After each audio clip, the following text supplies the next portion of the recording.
Romains chapitre 13. Soumission aux autorités. Que toute personne soit soumise aux autorités supérieures, car il n'y a point d'autorité qui ne vienne de Dieu, et les autorités qui existent ont été instituées de Dieu. C'est pourquoi celui qui s'oppose à l'autorité résiste à l'ordre que Dieu a établi, et ceux qui résistent attireront une condamnation sur eux-mêmes. Ce n'est pas pour une bonne action, c'est pour une mauvaise que les magistrats sont à redouter. Veux-tu ne pas craindre l'autorité? Fais le bien, et tu auras son approbation. Le magistrat est serviteur de Dieu pour ton bien. Mais si tu fais le mal, crains, car ce n'est pas en vain qu'il porte l'épée, étant serviteur de Dieu pour exercer la vengeance et punir celui qui fait le mal. Il est donc nécessaire d'être soumis non seulement par crainte de la punition, mais encore par motif de conscience. C'est aussi pour cela que vous payez les impôts, car les magistrats sont des ministres de Dieu entièrement appliqués à cette fonction. Rendez à tous ce qui leur est dû, l'impôt à qui vous devez l'impôt, le tribut à qui vous devez le tribut, la crainte à qui vous devez la crainte, l'honneur à qui vous devez l'honneur. Amour mutuel, vigilance et pureté. Ne devez rien à personne si ce n'est de vous aimer les uns les autres, car celui qui aime les autres a accompli la loi.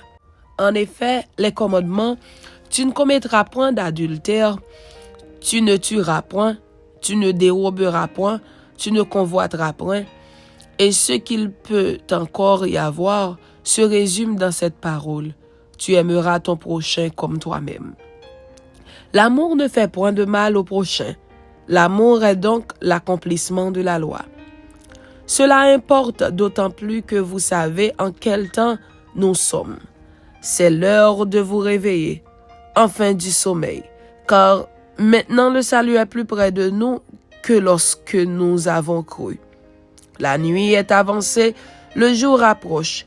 Dépouillons-nous donc des œuvres des ténèbres et revêtons les armes de la lumière. Marchons honnêtement, comme en plein jour, loin des excès et de l'ivrognerie, de la luxure et de l'impudicité, des querelles et des jalousies. Mais revêtez-vous du Seigneur Jésus-Christ et n'ayez pas soin de la chair pour en satisfaire les convoitises.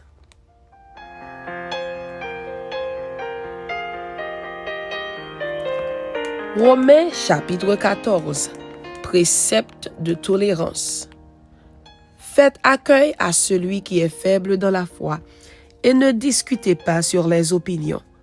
Tel croit pouvoir manger de tout, tel l'autre qui est faible ne mange que des légumes, que celui qui mange ne méprise point celui qui ne mange pas, et que celui qui ne mange pas ne juge point celui qui mange, car Dieu l'a accueilli. Qui es-tu, toi qui juges un serviteur d'autrui? S'il se tient debout ou s'il tombe, cela regarde son maître, mais il se tiendra debout, car le Seigneur a le pouvoir de l'affermir. Tel fait une distinction entre les jours, tel autre les estime tous égaux, que chacun ait en son esprit une pleine conviction. Celui qui distingue entre les jours agit ainsi pour le Seigneur. Celui qui mange, c'est pour le Seigneur qu'il mange, car il rend grâce à Dieu. Celui qui ne mange pas, c'est pour le Seigneur qu'il ne mange pas, et il rend grâce à Dieu. En effet, nul de nous ne vit pour lui-même, et nul ne meurt pour lui-même.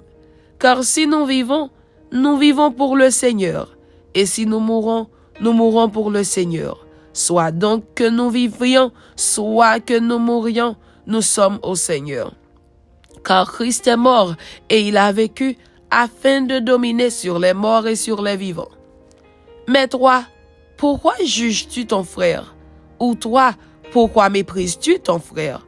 Puisque nous comparaîtrons tous devant le tribunal de Dieu. Car il est écrit: je suis vivant, dit le Seigneur. Tout genou fléchira devant moi, et toute langue donnera gloire à Dieu. Ainsi, chacun de nous rendra compte à Dieu pour lui-même. Ne nous jugeons donc plus les uns les autres, mais pensez plutôt à ne rien faire qui soit pour votre frère une pierre d'achoppement ou une occasion de chute. Je sais et je suis persuadé par le Seigneur Jésus que rien n'est impur en soi, et qu'une chose n'est impure que pour celui qui la croit impure. Mais si, pour un aliment, ton frère est attristé, tu ne marches plus selon l'amour. Ne cause pas par ton aliment la perte de celui pour lequel Christ est mort. Que votre privilège ne soit pas un sujet de calomnie. Car le royaume de Dieu, ce n'est pas le manger et le boire, mais la justice, la paix et la joie par le Saint-Esprit.